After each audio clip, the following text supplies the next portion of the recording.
What's up? Jeff here, and down there, that's my house and my backyard.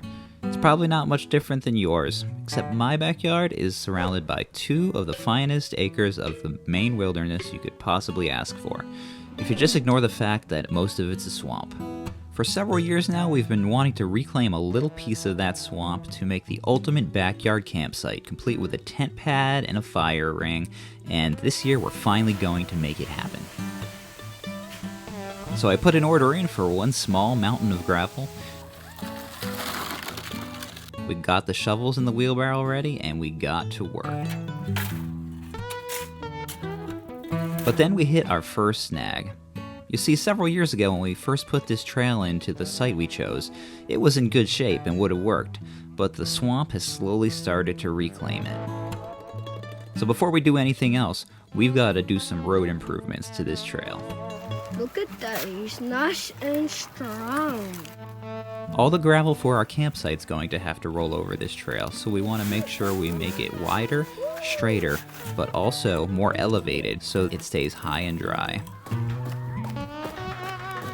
For a little preventative maintenance, we're going to add a couple of culvert pipes in areas where the water would run over the trail during heavy rains. This should hopefully keep the trail running smooth for a lot longer. The work sure wasn't easy, but everything was going along as smoothly as you could hope.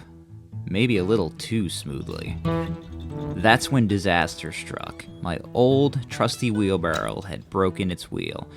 But I knew since we started this project that it was on its last legs and it was going to be time for an upgrade soon.